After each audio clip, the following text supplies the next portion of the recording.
in the second race has really not done very well at all, been quite disappointing in the races so far after such a promising start with his second place at the first race. 15th is Abdul Ahmed, well placed. As I've said before, he's had a 4th, a 6th and a 3rd and an 18th, but we'll scan over that, but a 4th, a 6th and a 3rd in the 4 of the races he's had here before. Reggie's there in 16th, Reese there in 17th, Eric Nelson down in 18th position. I don't think he'll be happy with that particular qualifying run. Excuse me.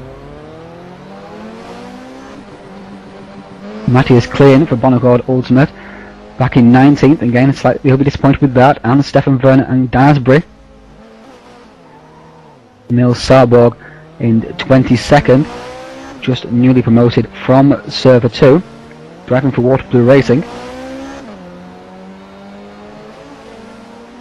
Rounding out the grid is Michael van Scheppingen and Diogo Lopez.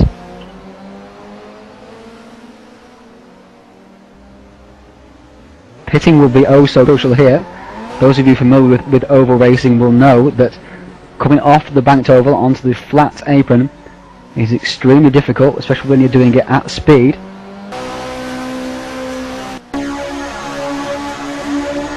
Domenico is setting the pace so far in this short warm-up session. As I was saying earlier, Vincent Carner has had a mixed record really at this track. Always qualifying well, as pole position in both events so far, but in both first races at this event he's done very, very poorly, but always recovering to 3rd place in the second race. So hopefully he's wanted to get rid of that poor performance in the first race and get a good result in the second race.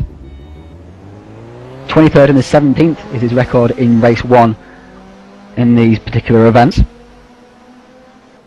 But it just shows with the drafting and with the closeness of the field, it's quite easy to get up from lower on the grid to higher up the grid for race 2. But of course he doesn't want to have to be doing that this time around. Let's see what happens. He hasn't qualified on pole so far, so hopefully he won't have such a bad race 1.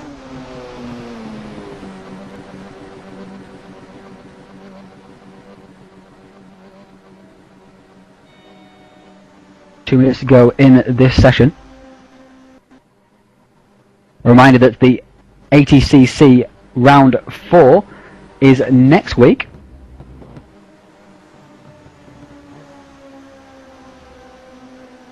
It's a 1-week break from this particular race. Also a reminder of the point system.